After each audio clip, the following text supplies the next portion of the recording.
Olá, Marcelo, tudo bom? Tudo. Senhor, você, como Vossa Excelência, gostaria que eu lhe Não, pelo amor chamasse? de Deus, né? Você, por favor. Você. Nós estamos iniciando mais uma live. Muito obrigado por ter aceito o nosso convite. É um Enquanto isso, prazer. as pessoas estão chegando.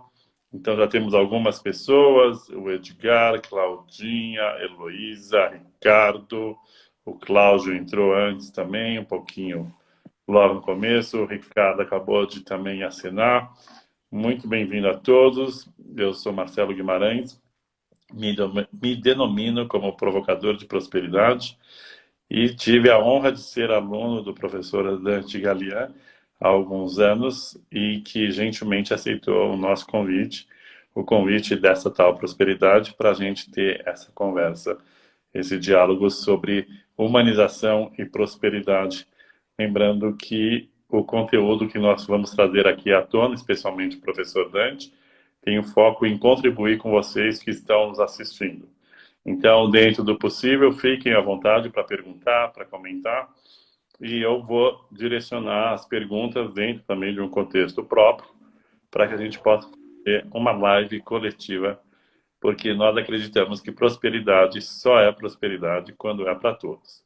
Professor Dante, uma vez mais, muito obrigado por ter aceito o nosso convite. Eu passo a palavra a você, ao senhor. O pronome de tratamento vai variar. É que você está vendo meus cabelos brancos, né? E eu Sim, pareço muito mais velho do que de fato sou, né? Então é por isso que surge a palavra Senhor aí, né? Mas não, por favor, é você mesmo. Dante, então, por favor, eu te passo a palavra para que você se apresente e a gente comece já esquentando nossos tamborins para fazermos juntos essa música maravilhosa que é a humanização e a prosperidade. Por favor. Bom, Marcelo, muito obrigado pelo convite. É um convite que surgiu de maneira assim inesperada, num encontro inesperado no Parque do Ibirapuera. Aliás, fora do Parque do Ibirapuera, né? Porque o parque fechado, né? E nesses tempos de pandemia, a gente até de maneira inopinada encontrar com as pessoas, ainda mais nós que fazia tanto tempo que a gente não se encontrava, né? Foi uma coisa assim muito legal. E eu venho acompanhando aí todo o seu trabalho, você e o Cesário, numa proposta bastante que me parece bastante interessante. E eu sou o Dante Galian, sou historiador, formado pela USP, onde eu também fiz o meu mestrado e doutorado. Fiz meu pós-doutoramento na École des Études en Sciences Sociales, em Paris, na França.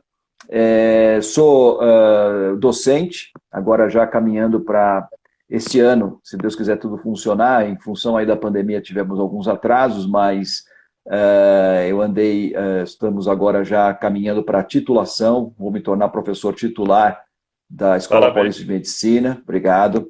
Professor da Escola Paulista de Medicina, da Universidade Federal de São Paulo, onde eu também dirijo o Centro de História e Filosofia das Ciências da Saúde.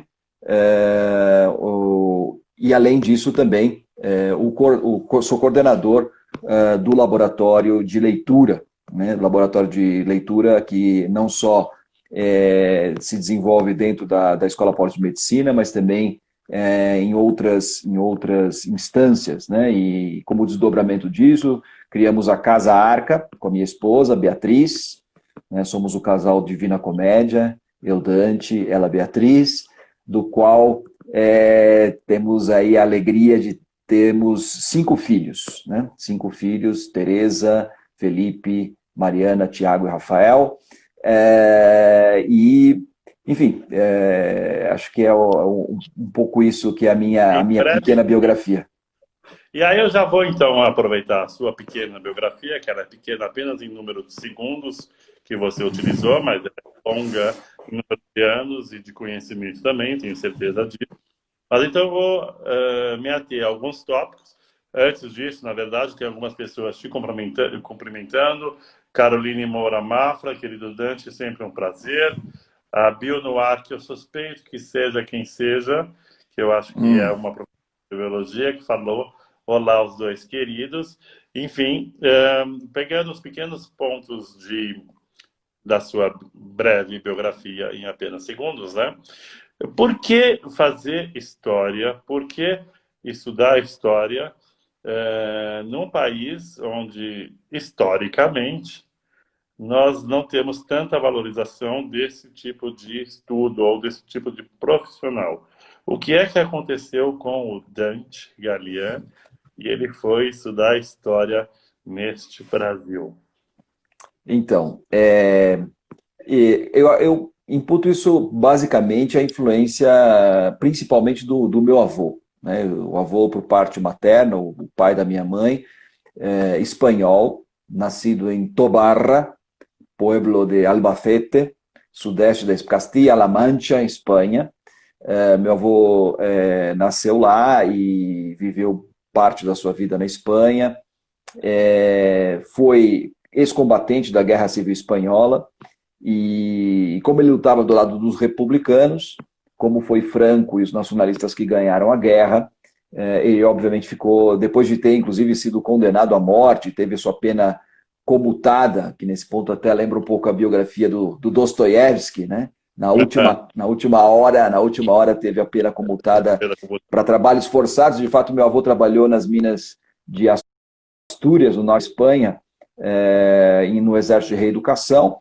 Quando terminou esse período de reeducação franquista, ele voltou para o pueblo dele e já não tinha mais condições de continuar. Ele era barbeiro de profissão, uma pessoa que não conseguiu passar do ensino fundamental, do ensino primário naquela época, mas foi um autodidata, uma pessoa que Uhum. apaixonado pela cultura, isso acho que vinha da família, meu bisavô, minha bisavó eram grandes cultivadores da leitura e tal, e ele foi um autodidata.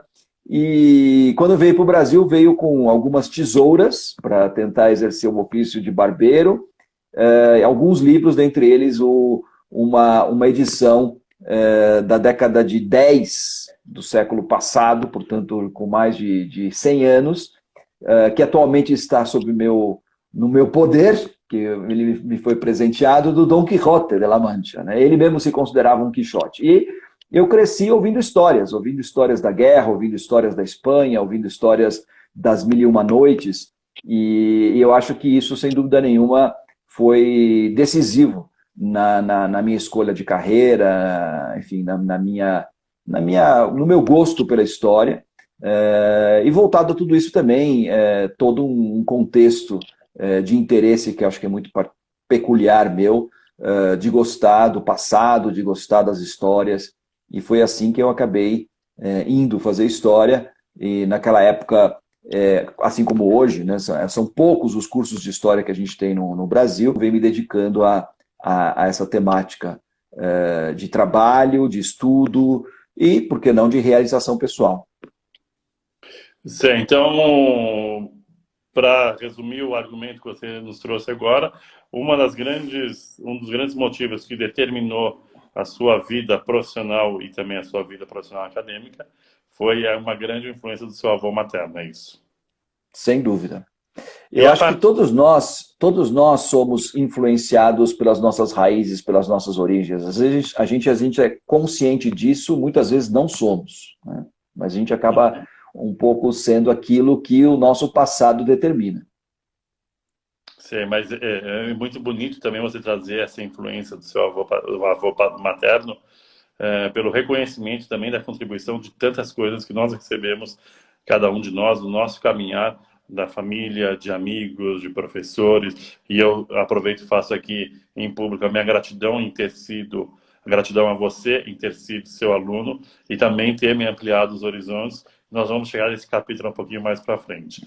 A partir daí, então, quem está conosco, se quiser saber um pouco mais quem é o Dante hoje, em 2020, o que o Dante faz, aguardem até essa live para a gente poder explorar um pouco mais o nosso professor. E a partir daí, depois que você se formou em História na USP, depois começou a fazer logo o seu mestrado, pelo que eu me lembro, Como é que foi a sua carreira e como que ela caminhou? A história a história na sua história. Então, logo depois que eu entrei na faculdade, eu entrei com um interesse bastante focado na área de arqueologia, né? E eu tive a satisfação, o prazer de ter trabalhado como no estágio no Museu de Arqueologia e Etnologia da USP, que é a professora Maria Cristina Scatamáquia, que, se não me engano, até hoje é lá, ela é pesquisadora do Museu de Arqueologia. Fiz algumas escavações no Vale do Ribeira, né? Cheguei até a encontrar uma urna funerária, e foi assim uma experiência fascinante trabalhar com arqueologia durante 2 anos. E quando chegou já no final, um pouco já quase final do curso, eu fui cursar a disciplina de História Ibérica Contemporânea, e o professor dessa disciplina, que depois foi meu orientador de iniciação científica, mestrado, doutorado, e hoje um grande padrinho de casamento, e hoje um grande amigo, o professor José Carlos Bomei, ele foi um dos pioneiros da história oral no Brasil. Ele foi um dos que trouxe essa metodologia de trabalhar com a memória oral enquanto fonte da história. E o professor Sebe, ao saber que eu era neto de um ex-combatente espanhol, ele era apaixonado pela história da Espanha, de maneira particular sobre a Guerra Civil Espanhola, ele inclusive publicou vários livros sobre esse tema, me convidou para fazer um trabalho de história oral com meu avô.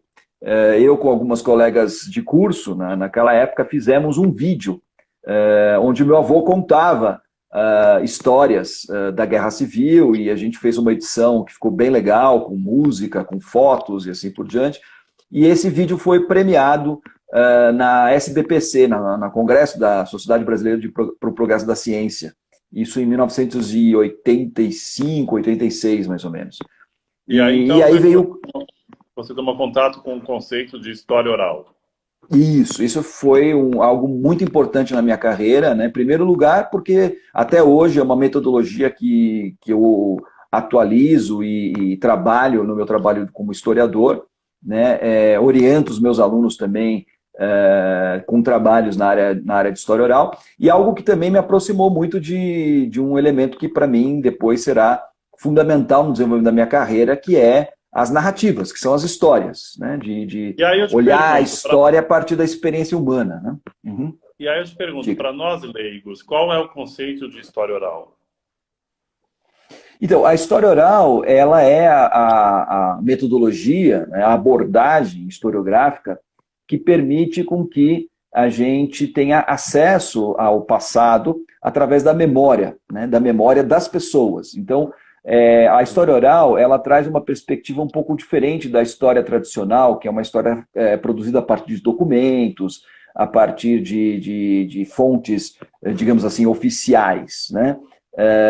A história oral, ela te permite entender a história a partir do ponto de vista daqueles que a viveu, né? E principalmente aquelas pessoas que não puderam deixar testemunho, aquelas pessoas que não estão mencionadas nos documentos oficiais, que não estão listadas, que não puderam produzir livros ou documentos, assim por diante. Então, assim, sempre me interessou muito em saber como essas pessoas vivenciaram a história, né? Não a história oficial, mas aquela história vivenciada, aquela história que vem da experiência subjetiva, vivencial de cada um, né? Então, claro, existem uma série de procedimentos científicos para chegar à produção de documentos a partir da história oral, mas basicamente é isso, né? A história como ela foi experimentada pelas pessoas. Perfeito, obrigado pelo esclarecimento. Só para a gente poder seguir e entender realmente o seu conteúdo, que apesar de ser muito comum para você, por todo esse seu caminho acadêmico, para nós que não somos do seu ramo, é necessário às vezes algum esclarecimento que a gente possa compartilhar. Claro.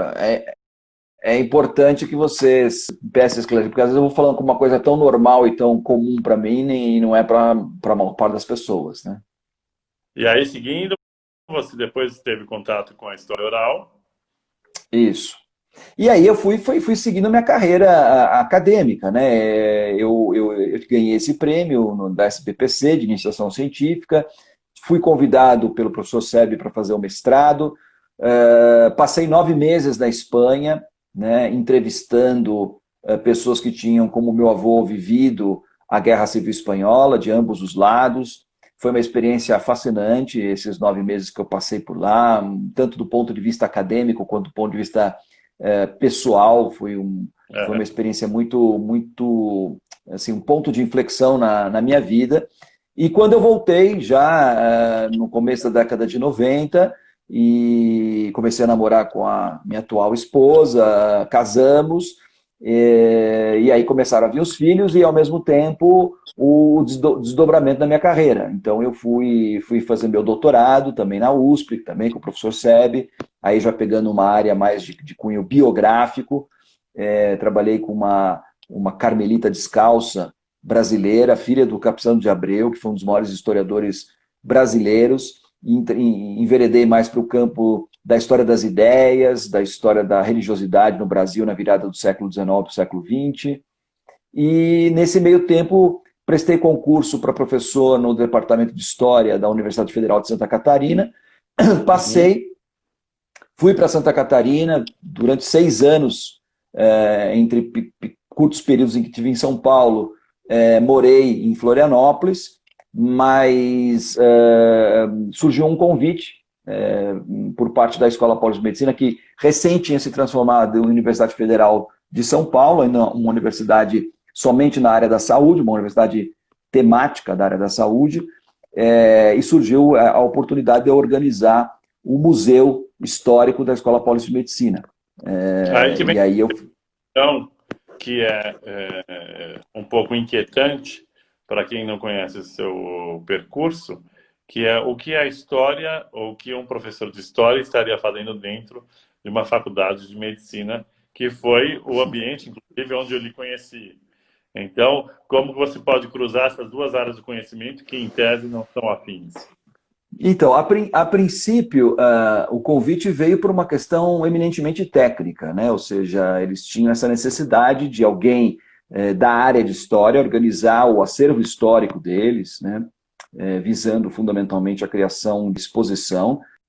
Já havia uma exposição organizada, mas de forma ainda amadora, por parte de um grande memorialista, o primeiro memorialista da Escola Paulista, que foi o professor Vladimir da Prússia Gomes Ferraz, uma pessoa extraordinária que havia, enfim, guardado muita documentação, mas ele, sendo médico, não tinha ainda enfim, o conhecimento técnico. Então eu vim num primeiro momento, para fazer isso. Mas sempre na minha carreira e sempre na minha vida acadêmica, eu sempre tive um grande interesse pela área da formação, e de maneira particular pela formação humanística.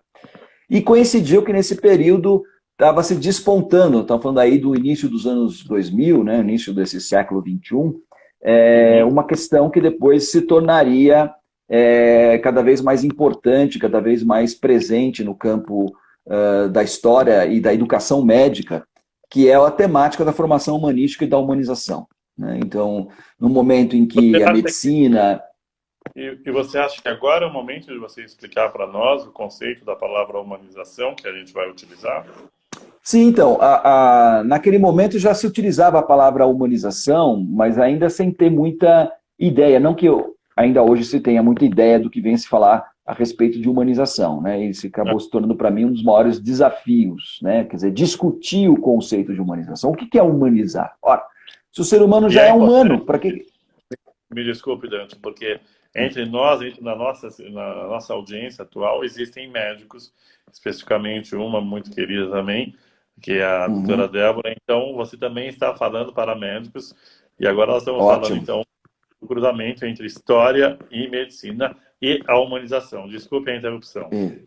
Imagina, eu acho que é importante isso, porque o que acontece na área da medicina, assim como na área da saúde, em todas as áreas de maneira geral, né, o que a gente tem é que a nossa formação foi ficando cada vez mais técnica, né?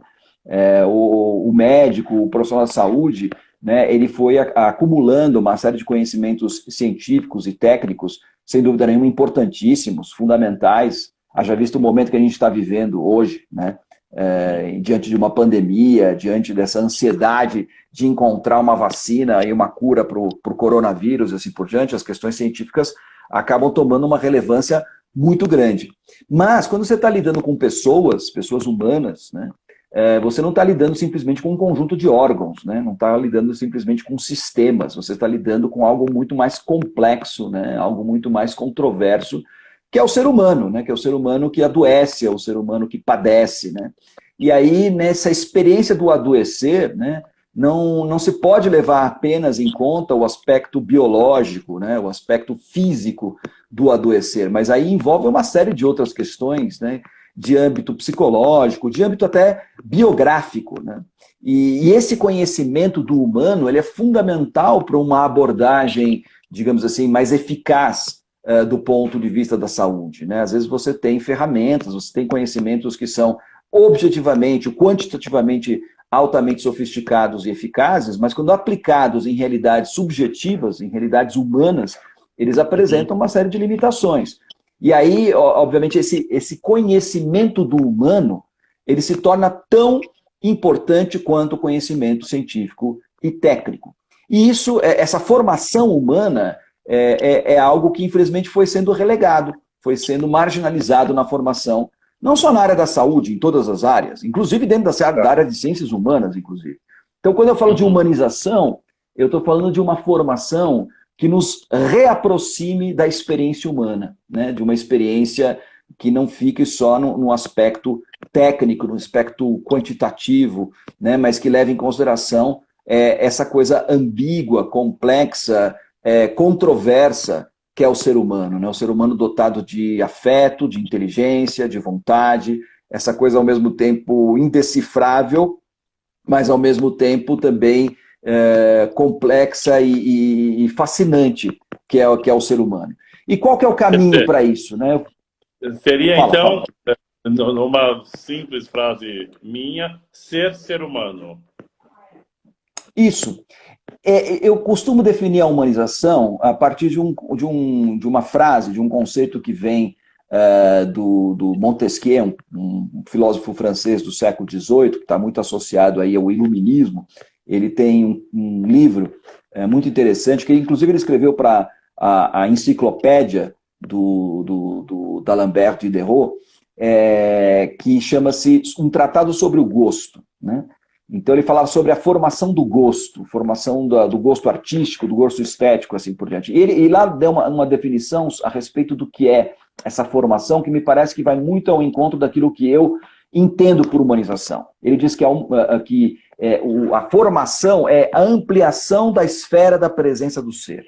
Né? Ou seja, significa que não basta ser humano, é preciso ser mais humano. Né?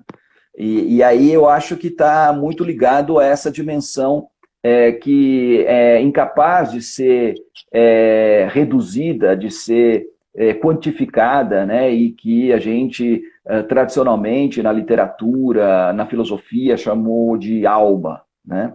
A alma, o espírito, no sentido assim de que a nossa parte física ela pode ser quantificada, ela pode ser medida, ela pode ser ponderada até do ponto de vista de que a gente nasce, cresce, amadurece, envelhece e morre. Né? Mas e do ponto de vista da alma? Né? O que nós somos? Olha, nós podemos ser mais. Né? Nós podemos sempre ser mais. Né? E já dizia Fernando Pessoa, tudo vale a pena se a alma não é pequena. Né? Então, assim, a gente é convidado, né? A humanização nada mais é do que uma provocação no sentido de sermos cada vez mais, né? Dentro dessa perspectiva da ampliação da esfera da presença do ser. Né? Quer dizer, significa ampliar nossa esfera afetiva, ampliar nossa esfera da inteligência, do conhecimento, ampliar nossa esfera dos nossos desejos, das nossas potencialidades e possibilidades. Né? E é nesse sentido que eu entendo a humanização. E agora eu vou pedir, então, para que as pessoas que estão nos assistindo guardem esses conceitos que o professor Dante nos trouxe agora sobre a sua vivência, a sua experiência, o seu conceito de humanização, e especialmente o que ele trouxe agora de Montesquieu, sobre a ampliação da esfera da vivência do ser, se eu apreendi bem a frase que ele acabou de dizer, porque nós vamos ver daqui a pouquinho o que é que ele faz para justamente ampliar a esfera da vivência do ser. E aí, Dante, seguindo, você foi convidado pela Paulista de Medicina para fazer um da história da medicina, aí você ingressou na faculdade de medicina, sempre como professor de história, sempre dentro da sua área. E o que foi acontecendo nesse seu caminhar dentro da área da saúde agora? Essa já é uma parte que, inclusive, eu narro, eu conto no meu livro A Literatura como Remédio, né, que é um livro que fala a respeito do laboratório de leitura, que é justamente essa experiência que surgiu de uma maneira inopinada dentro da minha trajetória, da minha vivência enquanto professor. Né? Como eu Pode dizia, repetir o nome do livro? A Literatura como Remédio, Os Clássicos e a Saúde da Alma, foi editado pela editora Martin Claret, faz 3 anos e já está na segunda reimpressão. Né? O livro vendeu, já rapidamente se esgotou a primeira impressão, a primeira edição, e logo em seguida eles já fizeram outras 2 reedições, inclusive a última reedição já com capa dura, é um livro que está, E eu, e felizmente... eu lembro um artigo do professor Leandro Carnal, acredito, sobre o seu livro no Estadão. Acredito que ele tenha Sim, feito. sim. O Leandro Carnal, inclusive, foi o prefaciador do livro. Ele escreveu o prefácio do livro, Ah, da Literatura como então é o Remédio. seguinte, tem tanta coisa para nos trazer que eu não posso deixar de passar algumas coisinhas, apesar de eu estar interrompendo você com alguma frequência, Não, e mas tem não muita tem problema coisa boa nenhum. para você falar. E aí Eu estou você, acostumado a então, ser já estava... interrompido. Vamos tomar isso como um elogio. É um elogio, sim. E aí você, então, estava desenvolvendo já dentro da faculdade de medicina. Agora eu não vou interromper. Então, aí eu comecei, dentro dessa perspectiva de trazer, desenvolver essa questão da humanização, da formação humanística, eu comecei com a história da medicina, né?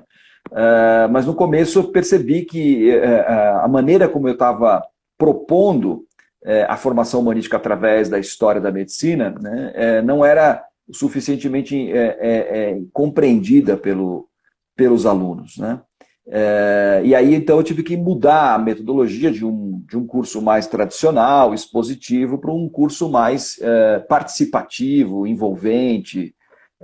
E aí eu comecei a distribuir trechos de textos dos clássicos da história da medicina, Galeno, Hipócrates, William Harvey, e assim por diante, para os alunos lerem e discutirem.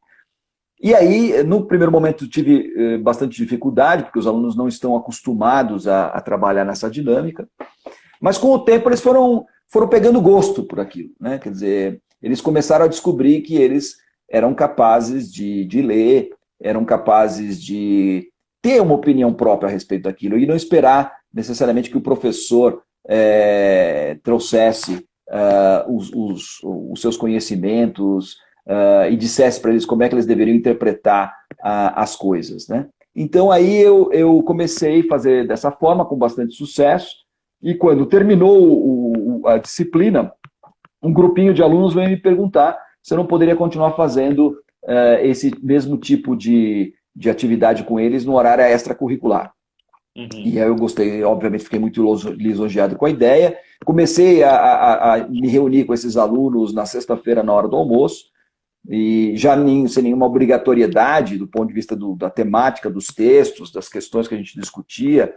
E aí, quando apareceu um texto literário, eu percebi o poder mobilizador, o poder provocador que a literatura desencadeava. Né? A narrativa literária ela tem um impacto na questão reflexiva, porque o ponto de partida dela, o ponto de experiência fundamental da literatura, se dá no âmbito dos afetos. Né?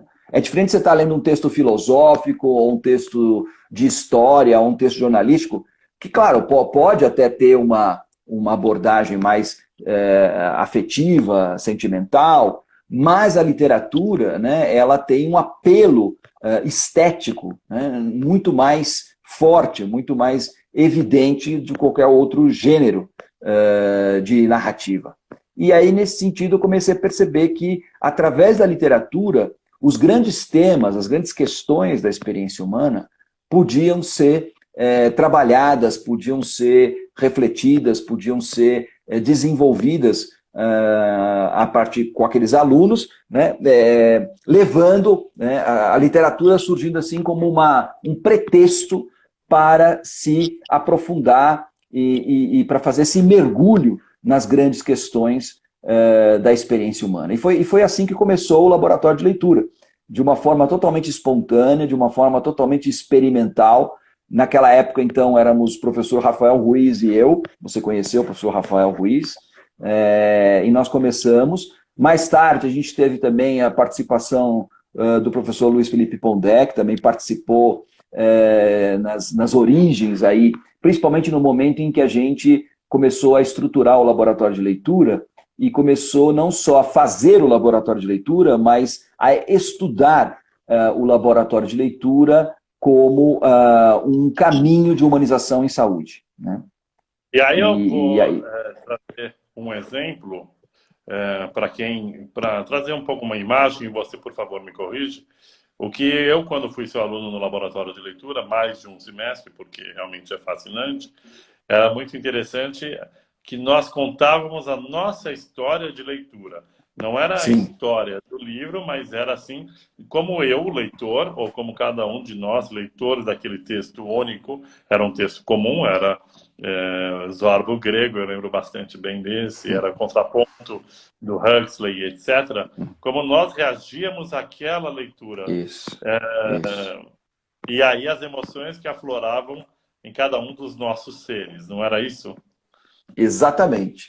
Então, assim, o que eu acho que é surpreendente na experiência do laboratório, e que a gente percebeu já logo desde o início, é que o mais importante do que fazer uma análise do texto, como a gente está acostumado talvez a aprender na escola, ou mesmo na universidade, assim por diante, né, e fazer uma leitura que muitas vezes é fria e distante do texto, né, eu percebia que os alunos ficavam muito surpresos quando a gente, no reunião dos laboratórios, não, eu não quero que você me passe um resumo do livro, eu não quero que você me diga se o livro é do romantismo, do realismo, do simbolismo, eu não quero saber quem é o personagem principal, eu quero saber como a leitura desse livro impactou em você, né? O que ele provocou em você, mesmo do ponto de vista dos sentimentos, dos afetos. Então, isso já, essa proposta, essa provocação das histórias de leitura, que é o ponto de partida da experiência do laboratório de leitura,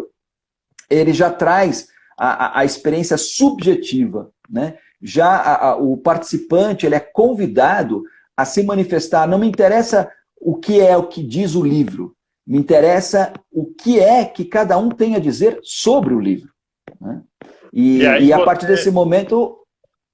E aí que você, então, tem essa experiência de humanização através do laboratório de leitura. Isso, por que experiência de humanização? Porque, em primeiro lugar, né, é esse convite a compartilhar os afetos, os sentimentos, os questionamentos que a leitura de um livro provoca, você começa principalmente quando essa dinâmica se dá digamos assim, num formato colaborativo, participativo, como é o do laboratório, são várias pessoas que estão lendo o mesmo livro e se encontrando para compartilhar reflexões sobre aquele livro, você provoca um movimento reflexivo, né, sobre a obra e sobre, principalmente, as questões que a obra suscita, que te permite começar a olhar alguns temas relativos ao humano, relativos às questões até da tua própria experiência, né? que são inusitados, são novos, são surpreendentes. Então, o laboratório ele vai te possibilitando fazer disso. E quando a gente começa a fazer essa experiência de autoconhecimento, inevitavelmente, Marcelo, a gente se sente chamado, se sente provocado a mudar, né? A olhar o mundo de uma maneira diferente, olhar o próximo de uma maneira diferente, olhar a si mesmo de uma maneira diferente e, de certa forma, se ver em algum momento também levado a mudar a perspectiva de vida, né? E eu tenho vários casos, quer dizer, eu mesmo percebo isso acontecendo comigo, né, nessa experiência de quase 20 anos, em que eu venho desenvolvendo o laboratório de leitura, mas são inúmeros os exemplos, os testemunhos concretos de pessoas, assim como você se lembra até hoje, né, da sua participação, já vão aí acho que 10 anos, né, que isso aconteceu, talvez, por aí, e várias pessoas, isso inclusive está relatado no meu livro, pessoas que mudaram assim a sua perspectiva, do ponto de vista profissional, do ponto de vista pessoal, do ponto de vista existencial, né? E toda essa experiência que começa com os afetos, se desenvolve no plano da inteligência, da reflexão, e desemboca na perspectiva das atitudes, né, do comportamento, da ética, né, é um movimento de ser mais, né? E ao ser mais, acontece aquilo que eu comentava há pouco a respeito da humanização. E hoje em dia o laboratório como é que está acontecendo? Ele acontece? Qual é o último capítulo, se é que há último, dentro do desenvolvimento deste algo que se chama laboratório de leitura? Tá. Não, eu estou muito longe do último capítulo. Antes, por favor, olha. Tem o Ricardo que está falando que mudou em tudo. Depois o Ricardo escreve para a gente se ele mudou de nome também, mudou de gênero. Já que ele falou que ele mudou em tudo... não, se bem que ele está falando aqui depois. Sou imenso e inteiramente grato ao professor Dante e ao Lab Leigo, ao Laboratório de Leitura. A Débora Bonini também te manda flores. O Cesário está pondo que fantástico. O Fábio KMQ, esse Dante é fera. E lá atrás também teve uma que eu acho que é sua filha, que é a Tereza, entre outras pessoas que manifestaram também de agradecimento e admiração por você e pelo seu trabalho. O Cedário, vamos ver se... O Cedário pergunta, Dante, de que maneira essa percepção por parte dos participantes foi modulando o caminho do laboratório de leitura? Que interessante a pergunta. Como que os participantes acabaram impactando o próprio caminho do laboratório? Então, totalmente. Né? Eu posso dizer que o laboratório ele é produto dessa percepção e desse retorno que os próprios participantes foram me dando. Até porque a metodologia do laboratório ela foi sendo construída no próprio processo do desenvolvimento do laboratório. Sabe? Que nem aquele poema do Antônio Machado, Caminante no hay camino, el camino se hace al caminar. Então, eu acho que esse trecho do poema do Machado, ele cabe perfeitamente dentro da história do laboratório de leitura. A gente começou de uma forma, como eu dizia, absolutamente espontânea, pelo gosto de fazer e pelo prazer de estar lá com as pessoas lendo e discutindo os livros. E aos poucos a gente foi percebendo esse poder mobilizador da literatura, e a metodologia ela foi se estruturando a partir do próprio experimento. Né? Não é que surge, primeiro a gente criou mentalmente, idealmente, uma metodologia e depois aplicamos para ver como é que a coisa funcionava ou não funcionava. Não, a gente primeiro fez. Né?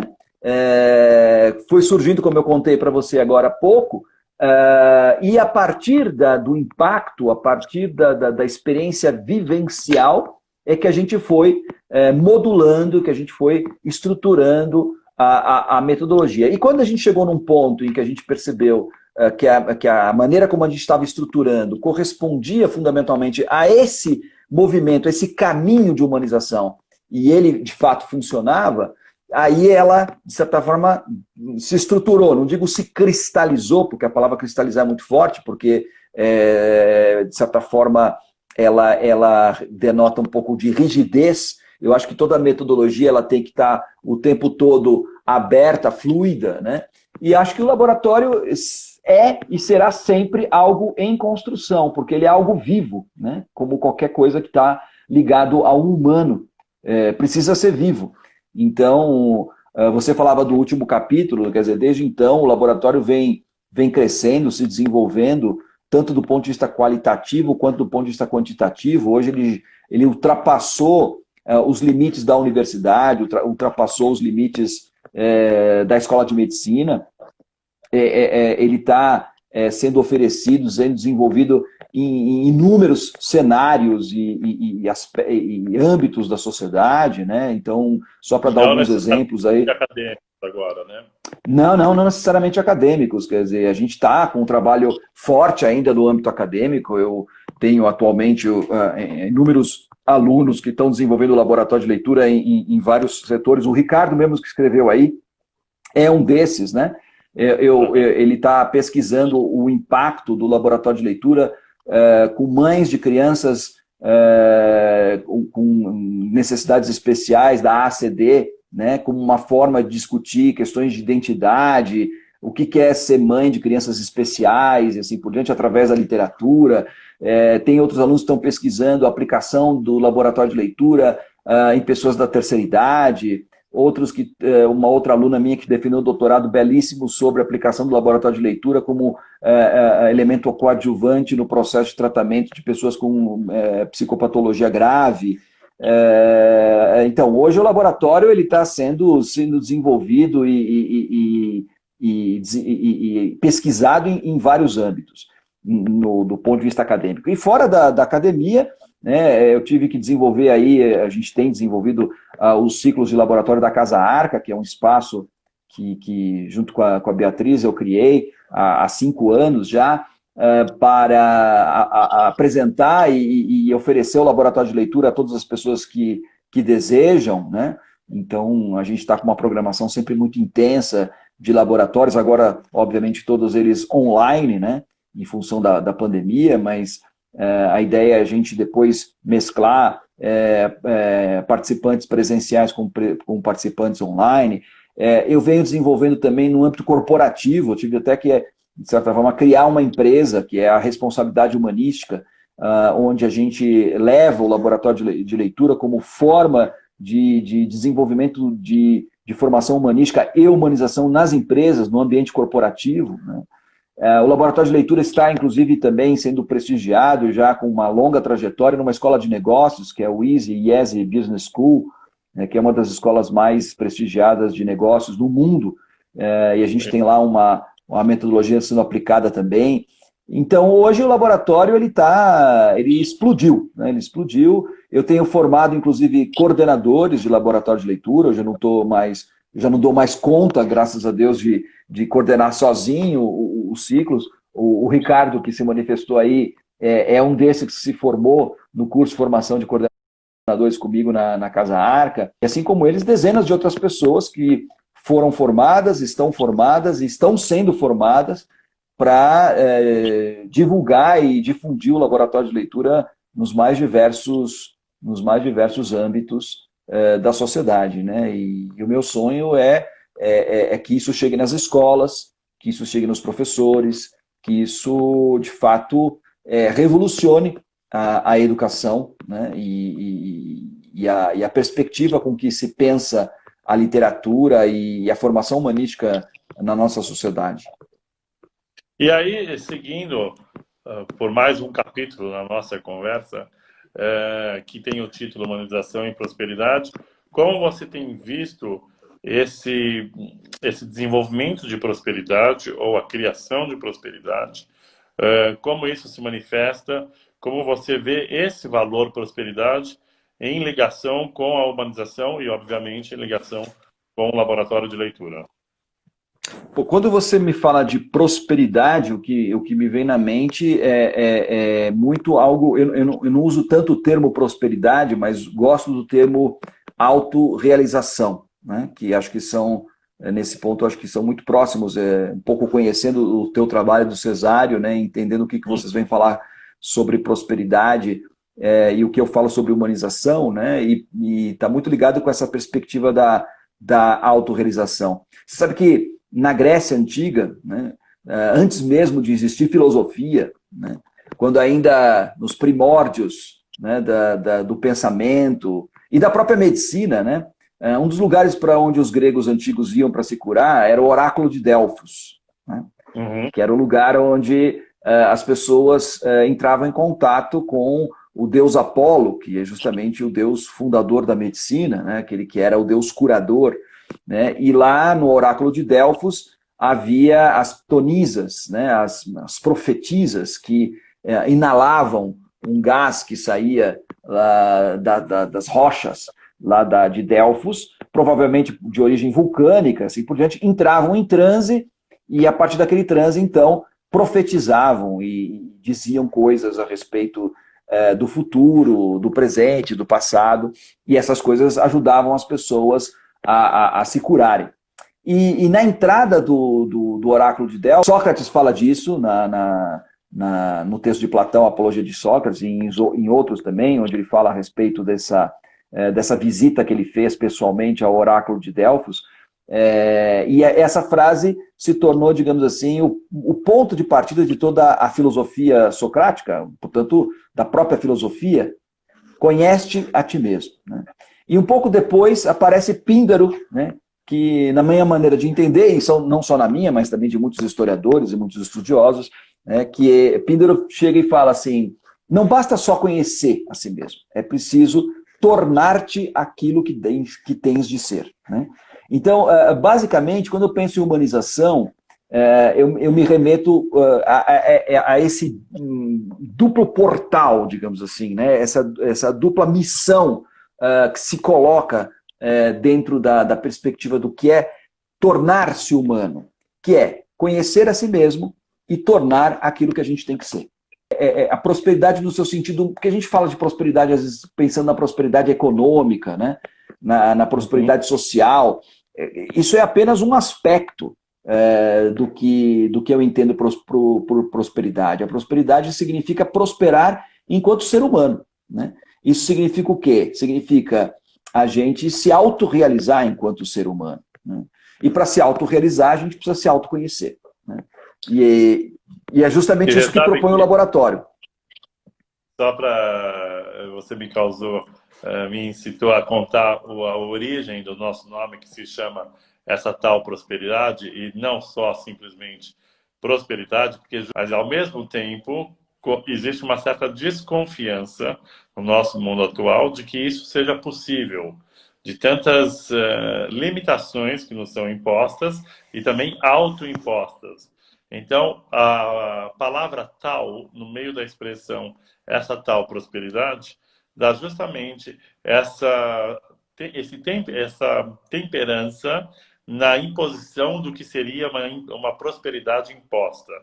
Então, bem em harmonia com o que você está falando, prosperidade vai muito além do que é o aspecto financeiro, o reconhecimento social, mas vai justamente ao ponto de você se identificar com seus reais valores humanos, e aí as nossas áreas se cruzam, até pelo menos pela humanização, pelos seus reais valores humanos e realizar-se nesses valores em atitudes para que a sua vida e a vida do seu entorno seja próspera.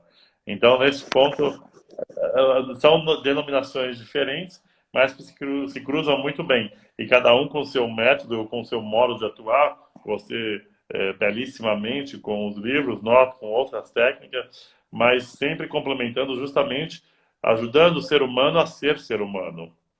Acho que nesse ponto Isso. é fundamental. E eu me lembro muito bem que, como realmente, muita gratidão às experiências que eu tive com vocês, especificamente com você, no laboratório de leitura, que se repetiu por vários semestres, a minha frequência repetiu por vários semestres, o Cesário também frequentou, e como nós sempre lembramos de aprendizados que tivemos e de insights, por que não, que ocorreram durante todos aqueles encontros, e eventualmente até alguns embates também, porque as paixões humanas também Claro, afloram. faz parte. E aí, Fundamental, fundamental. por onde você imagina que isso vai caminhar? Quais são as suas projeções, seus planos, se é que a gente pode perguntar assim? Você falou sobre o sonho de isso ser, do seu método, do laboratório de leitura, ser implantado na educação como um todo. Qual seria o seu mundo ideal? O meu mundo ideal. Gostou da pergunta?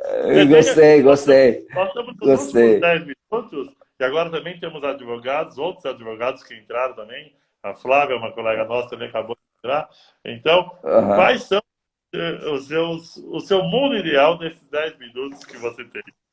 Tá bom. Não, bom, meu mundo ideal, quer dizer, eu não acredito quer dizer, acredito em mundo ideal como uma coisa, como a própria palavra já diz, ideal. Uma coisa é o ideal, outra coisa é o real. A gente transforma o real através do ideal, né? Ainda que a realidade nunca vai se identificar com a nossa ideia, né? Graças a Deus, né? Graças a Deus, porque na verdade quem somos nós para ficar idealizando as coisas, né? A gente tem que viver a realidade. Agora, na medida em que eu acho que a experiência que eu tenho feito com o laboratório de leitura tem me mostrado que algo que já vinha sendo postulado enquanto educador já há muitos anos, assim por diante, e eu acho que é um sentimento que muitos dos educadores compartilham comigo, né, que há um descompasso, né? Cada vez mais a gente percebe a importância da educação, a gente percebe a questão central da formação e toda essa crise que a gente vem vivendo, que é uma crise que está longe de ser simplesmente uma crise econômica, uma crise política, uma crise sanitária, né? A crise o problema é muito mais amplo e muito mais profundo, né? Ela está ligada fundamentalmente com esse descompasso que eu comentava em relação àquilo que a gente aprende e aquilo que nós precisamos aprender para construir um mundo mais justo, um mundo mais igualitário, um mundo mais baseado no respeito, com valores humanos, né? E o nosso sistema educacional ele está totalmente sucateado. E eu não estou falando só de educação pública, estou falando de educação pública, privada, em todos os âmbitos. Escola básica, universidade, pós-graduação e assim por diante. Porque a gente ainda insiste num modelo que está fundamentado eminentemente na questão técnica, né? Quer dizer, a modernidade criou essa perspectiva de crença exacerbada na razão, na ciência, na tecnologia, né? E a gente está formando pessoas para lidar com máquinas, a gente está formando pessoas para lidar com sistemas, para lidar com protocolos, né? E esses sistemas, esses protocolos, eles são eminentemente desumanizadores. Então, assim, o meu ideal é que não só o laboratório de leitura, mas outras propostas, né, transforme, revolucione a educação em todos os níveis, no sentido da gente pensar na formação humana, antes de tudo, né? Porque hoje a formação ela não é humana antes de tudo. A formação ela é técnica antes de tudo. A gente tem que inverter essa ordem, a gente tem que inverter essa prioridade. O que é que se deve ensinar na escola, né? Será que é logaritmo? Será que é termodinâmica? Não, eu não estou dizendo que essas coisas não sejam importantes, tá? Só que tem outras coisas muito mais importantes para não acontecer isso que a gente está vendo acontecer todos os dias. Por exemplo, como aconteceu em Valinhos agora, semana passada, aquela coisa deplorável daquele cara agindo de forma totalmente preconceituosa, absurda, ridícula em relação àquele outro rapaz. Desumana, exatamente. Então, quer dizer, o que adianta aquele cara estar lá no condomínio de luxo e assim por diante, ter poder e ser um traste humano, né, digamos assim. Então, quer dizer, é isso que a educação tem que se preocupar, né? Não são com as profissões, não são com as capacidades e tecnologias, é com a dimensão humana, para que coisas como tem acontecido nesse país e também no mundo todo, aconteçam menos. Não é que elas vão deixar de acontecer. E aí eu quero te provocar, e porque também coach, então eu tenho aderência à sua fala, ao seu pensamento, mas ao mesmo tempo eu penso na questão como isso fica na prática. Para nós que estamos te assistindo, você recebeu outras homenagens, aí também uma chica de Argentina, que se chama Ana Cardone, que está aqui, que te puse el positivo, entre Muchas outras gracias, pessoas. muchas gracias. Para nós que estamos assistindo, qual seria o primeiro passo nosso, qual é a nossa lição de casa que você recomenda para que nós nos tornemos um pouquinho mais humanos, ou seja, para que é o nosso primeiro passo, ainda que muito pequeno mesmo, porque nós sabemos disso. Mas é importante que todos nós possamos contribuir com essa tal prosperidade e essa tal humanização. O que você nos recomenda? A leitura de algum livro, alguma prática específica? O que o seu cérebro e o seu coração nos diz agora? Eu acho assim, Marcelo, assim, muito resumido, porque acho que a gente já tem, acho que 4 minutos só para terminar, né? Isso. Então, eu sei que o Instagram ele derruba a gente, não é que a gente termina, Ele é quase ele, autoritário, mas tudo bem. ele que termina com a gente. Então, antes de terminar, eu penso assim, tudo que nos conecte com aquilo que é essencialmente humano, né? Hoje eu falava do Fernando Pessoa, falava que tudo vale a pena se a alma não é pequena, né? E nada vale a pena se a alma é pequena. O grande problema que a gente padece hoje, a origem de todos os problemas que a gente vive hoje na nossa sociedade, na nossa humanidade, advém de algo, uma doença que eu chamo de pusilanimidade. Ou seja, pusil em latim vem de pequeno. Nós padecemos de alma pequena. Isso que aconteceu, por exemplo, esse exemplo que eu acabei de citar, é típico de um cara, né, de alma pequena. Então nós precisamos engrandecer a nossa alma. Como é que a gente faz isso? Através das humanidades, através da literatura, através das artes, através de tudo aquilo que nos reconecte com aquilo que é essencialmente humano, né? E aí, nesse ponto, a experiência que eu tenho é da literatura. Então, eu recomendo, leiam os clássicos, né? E venham fazer o laboratório de leitura, porque ajuda bastante também nesse processo. Aliás, a partir daí, aonde as pessoas podem achar o laboratório de leitura? Olha, de maneira geral, assim, as pessoas podem achar na Casa Arca. casaarca.com.br, né, tem uma vasta programação aí semestral de vários ciclos de laboratório de leitura, né? Podem entrar em contato diretamente comigo aqui mesmo no Instagram, ou com o meu assessor, o Ricardo Mitucci, que além de ser coordenador de laboratório de leitura, também é meu assessor. Vocês podem entrar em contato com a gente e a gente manda a programação. Tem vários ciclos que na Casa Arca a gente tem aí, seria a primeira frente aí de possibilidade de se conhecer o laboratório de leitura. Perfeito. E também eu quero dizer que esse vídeo depois vai estar, então logo a gente termine, vai subir para o IGTV, e depois nós também vamos fazer uma edição e irá também para o YouTube, para o nosso canal, que é Essa Tal Prosperidade. Aproveitando também para dar os nossos canais, e em seguida eu te passo a palavra para terminar, Dante. A gente tem 30, 40 segundos. Nós temos o nosso site, que é prosperidade.com.vc, prosperidade com você, e o nosso Instagram, que é esse pelo qual estamos conectados, e o YouTube, Essa Tal Prosperidade. Dante, muito obrigado. Palavras finais de coração, muito obrigado. Marcelo, eu só quero deixar meu agradecimento a você, ao Cesário, e parabenizá-lo pela iniciativa. Acho que todas essas iniciativas que vêm ao encontro dessa humanização, da prosperidade humana, são bem-vindas, e desejo muito sucesso e muita saúde e paz para você, para todos os que acompanharam essa live, e espero que a gente possa estar juntos de novo numa outra ocasião. Muito obrigado a você e a todos que nos assistiram.